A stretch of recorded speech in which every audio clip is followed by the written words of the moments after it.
Hello, good evening and जय हिंद to everyone. एक बार फिर से आप सभी का मोस्ट वेलकम करता हूं मैं आपके अपने favourite YouTube channel and exam यात्रा एप्लीकेशन पर।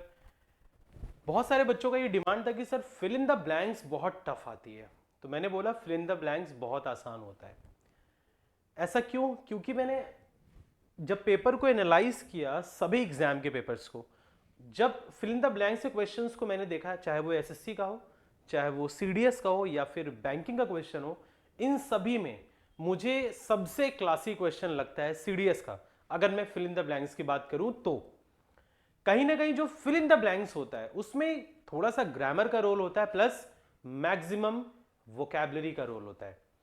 अगर आप लोग अच्छे से ढंग से वोकैबुलरी सेक्शन को पढ़ते हैं और आपकी बेसिक्स ऑफ ग्रामर अच्छे हैं, तभी आप फिल इन द ब्लैंक्स से क्वेश्चन को कर सकते हैं।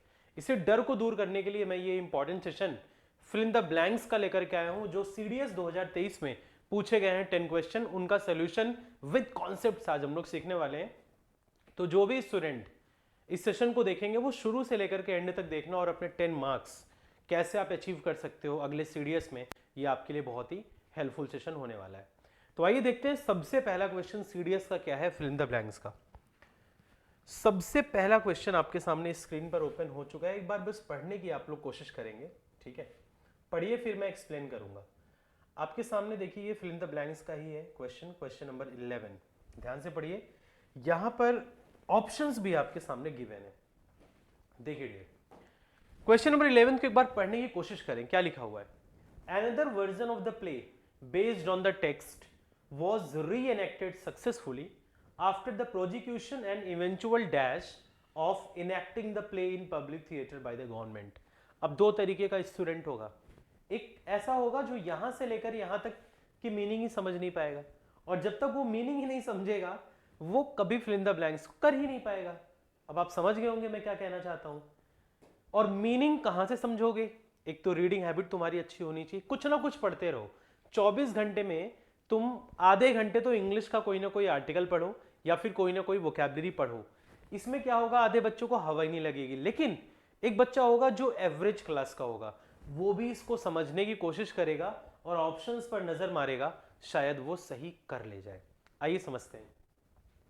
कह रहा है कि another version of the play based on the text, कोई प्ले का दूसरा वर्जन है जो किस पर आधारित है?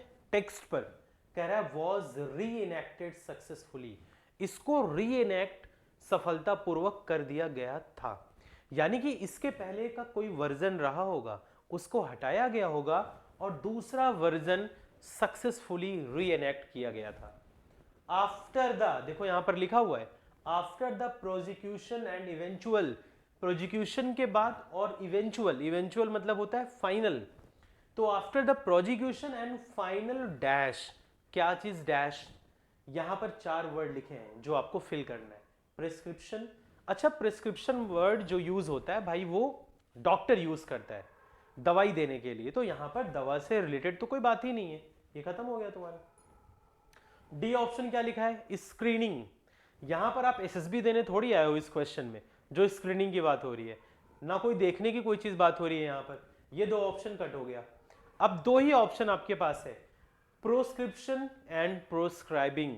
सबसे पहले आपको मतलब पता होना चाहिए प्रोस्क्रिप्शन का क्या होता है।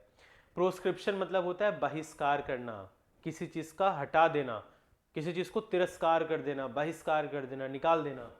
तो भैया जो फाइनल प्रोस्क्रिप्शन हुआ था, जो आपने उसका तिरस्कार कर दिया of enacting the play in public theatre by the government, यानी कि पहले वर्जन को आपने क्या कर दिया था? बहिष्कार कर दिया गया था, तभी आपने अनदर वर्जन उस प्ले का सक्सेसफुली री इनएक्ट किया था।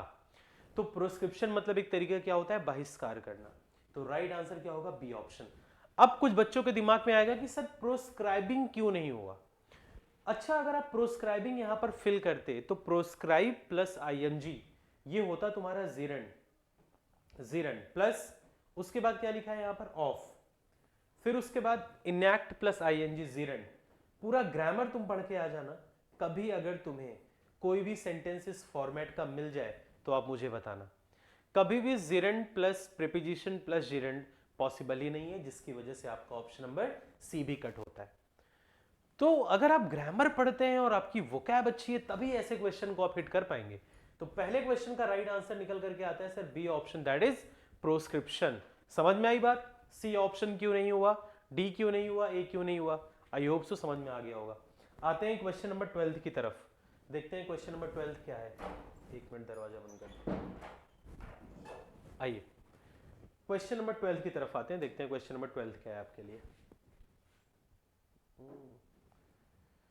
Yes, so just give me a second. Yes, question number 12 आपके सामने स्क्रीन पर।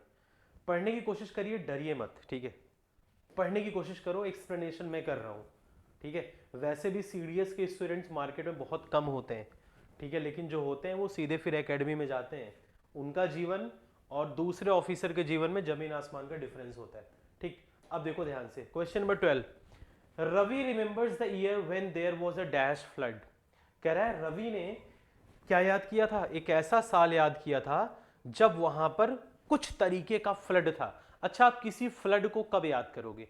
एक तो छोटा मोटा बाढ़ होगा, ठीक है, और एक बहुत ही भयंकर तरीके का, बिल्कुल डिवोस्टेटिंग टाइप का, डिस्ट्रॉइंग टाइप का फ्लड होगा, तभी तो उस साल को याद करोगे। आज भी उत्तराखंड में एक ऐसा फ्लड आया था जिसकी यादें आज भी ताजा होती हैं जब भी कभी कोई फ्लड आता है। तो वही एक क्वेश्चन है, Ravi remembers the year when there was a dash flood, किस तरीके का फ्लड? अब यहां पर चार वर्ड है, इन चारों वर्ड का मतलब आना जरूरी है, तभी कर पाओगे। मैं क्यों बोलता हूं फिल इन द ब्लैंक्स तभी कर पाओगे मेरे लाल, जब तुम्हारी वोकैबुलरी, अरे क्या हो गया, just give me a second, जब तुम्हारी वोकैबुलरी बहुत ही ऑसम होगी, इस बात को जान लो, ठीक है? वोकैब।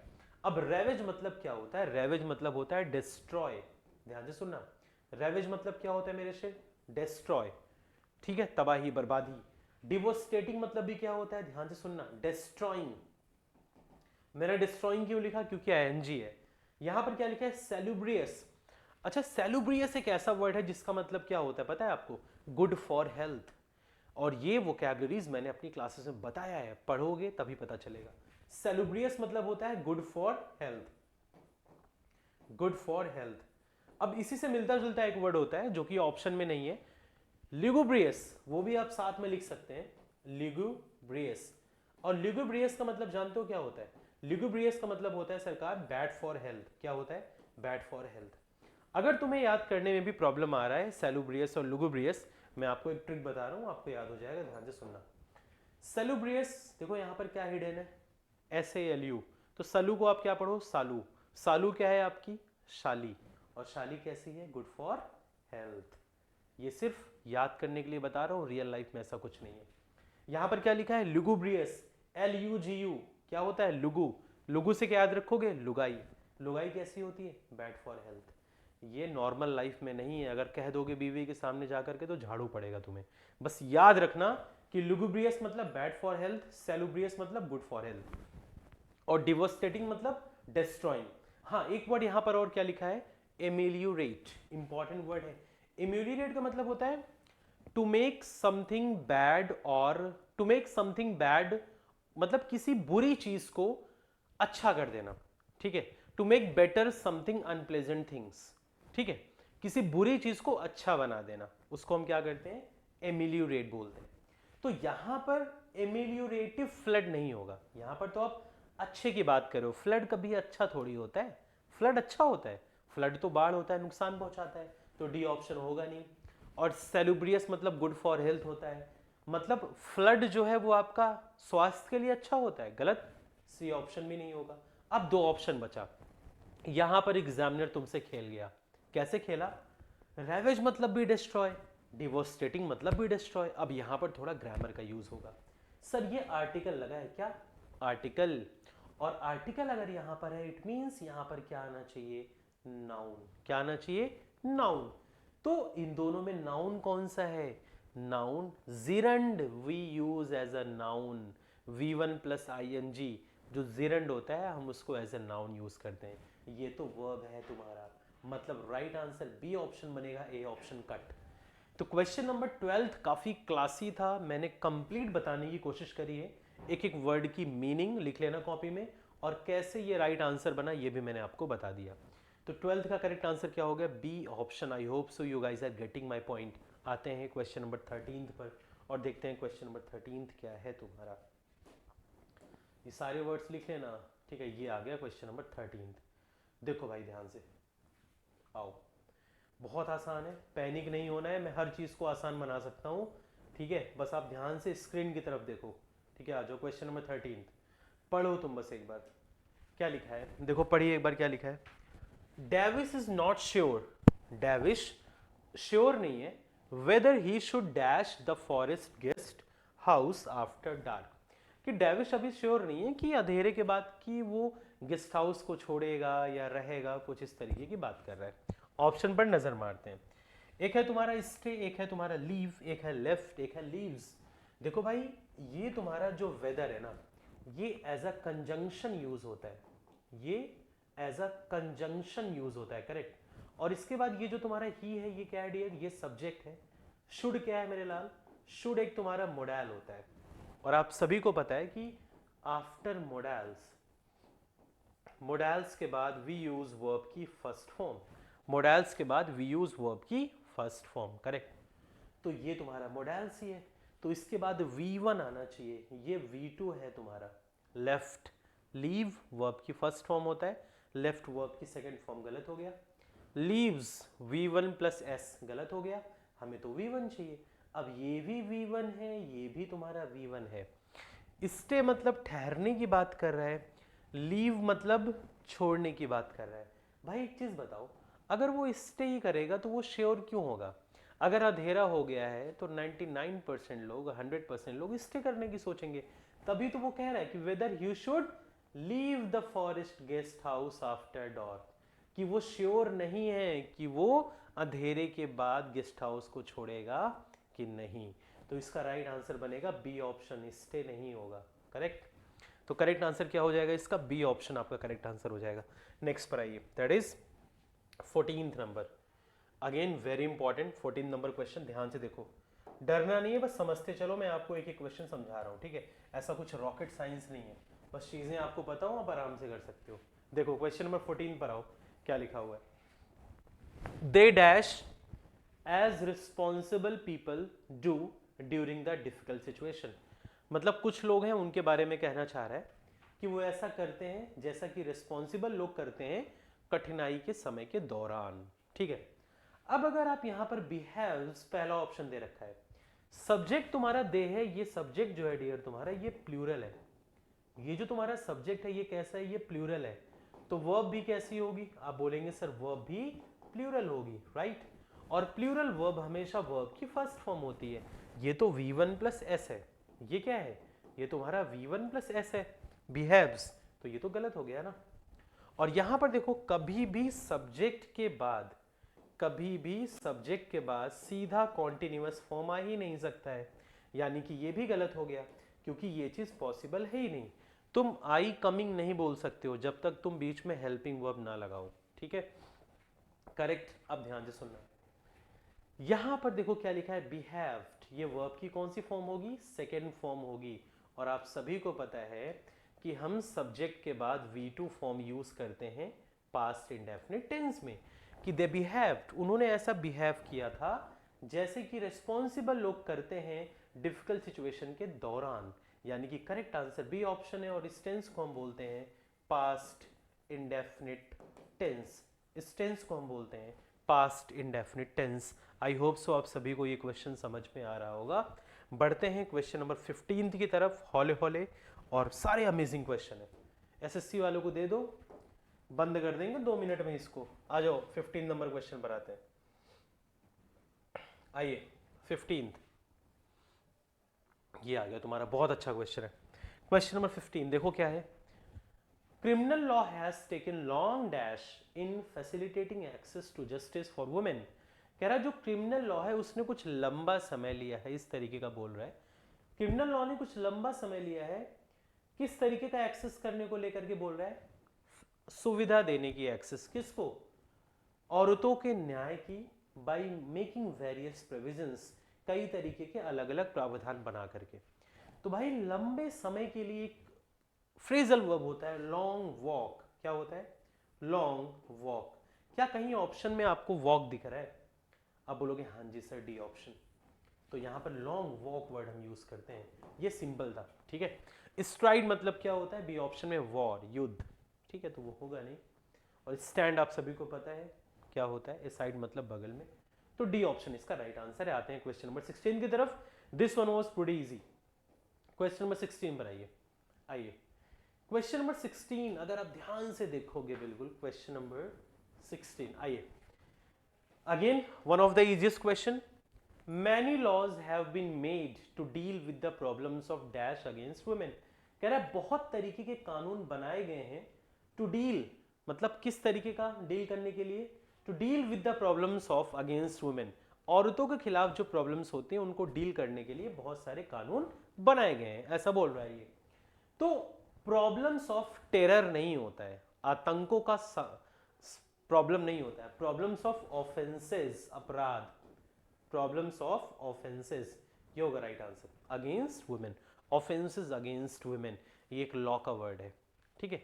ऑफेंस वर्ड यूज होता है जनरली, आप न्यूज़पेपर वगैरह पढ़ेंगे ना, offence against women, offence against main, तो राइट आंसर क्या होगा इसका, ए ऑप्शन, ठीक है। टेरर, क्रिमिनल्स, डिफिकल्टीज नहीं होता है, ठीक है। तो ऑफेंसेस, जब भी कभी लॉ की बात होगी तो वहां पर आपको क्या वर्ड यूज करना है अपराध के लिए, ऑफेंस, याद रखना, ये सब की वर्ड्स होते हैं। आते हैं 17th की तरफ और देखते हैं 17th वर्ड क्या है। यस 17th, ध्यान से सुनना, क्वेश्चन नंबर 17th, आ जाओ।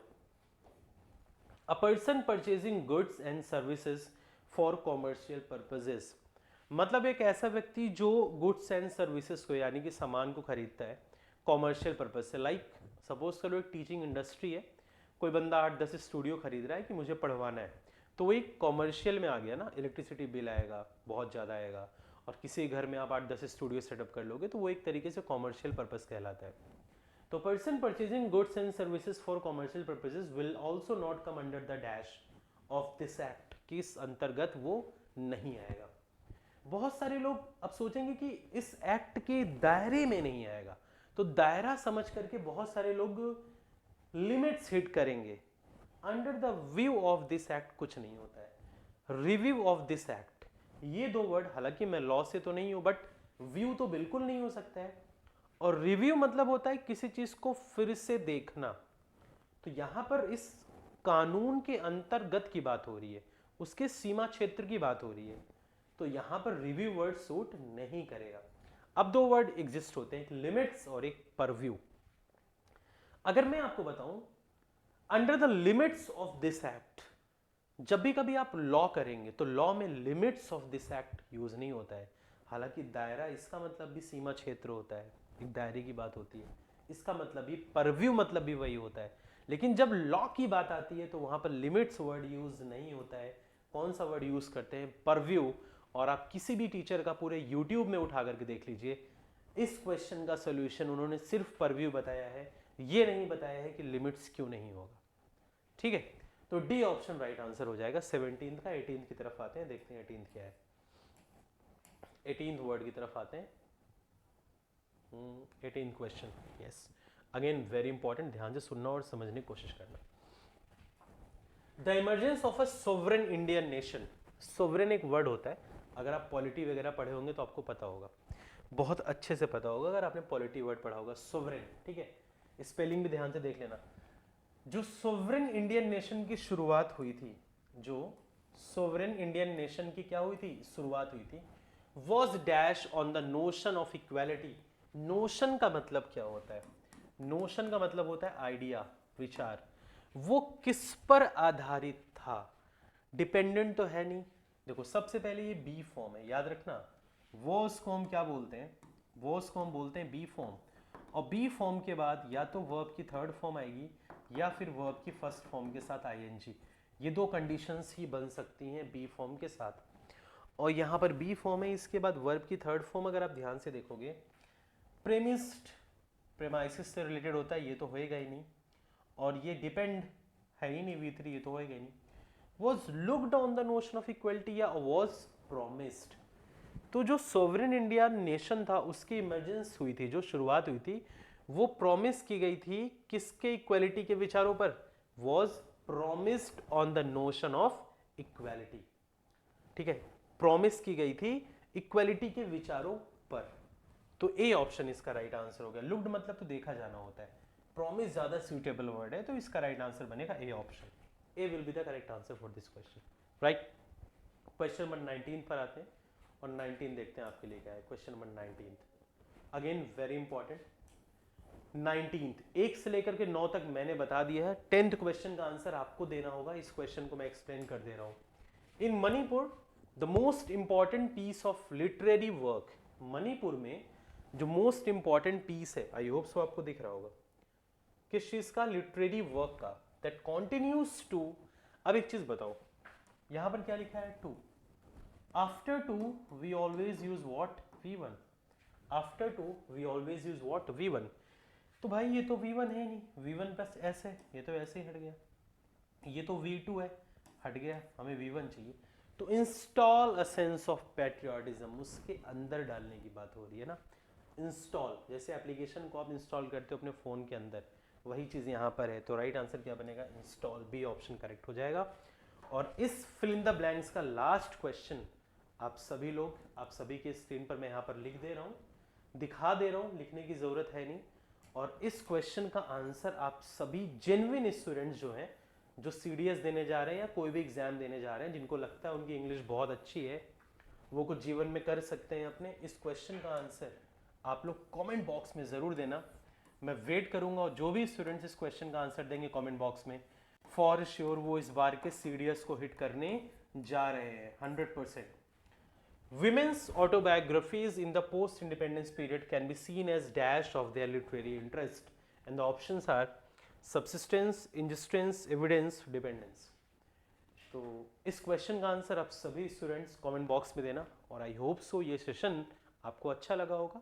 पढ़ने लिखने वाले बच्चे हो तो ज़रूर लाइक कर देना। अगर आपको सेशन अच्छा लगा हो तो ज़रूरी नहीं कि आप लाइक करो, अच्छा लगा हो तभी लाइक करना और शेयर कर देना। प्लस इस क्वेश्चन का आंसर कमेंट बॉक्स में ज़रूर बताना, राइट। एंड हाँ, वन मोर थिंग, अगर कोई भी स्टूडेंट एप्लीकेशन को हमारे इंस्टॉल करना चाहता है तो मेरे एप्लीकेशन का नाम है एग्जाम यात्रा, ज़रूर इसको इंस्टॉल कर लेना, करेक्ट। चलो मिलते हैं नेक्स्ट क्लास में। एक और इंपॉर्टेंट इन्फॉर्मेशन कल आप लोग के लिए रिगार्डिंग CDS फिर आएगा। तब तक के लिए अपना ख्याल रखें, केयर करें, bye bye, take care and जय हिंद टू एवरीबॉडी। इस क्वेश्चन का आंसर कमेंट बॉक्स में वेट करूंगा। Bye bye, take care.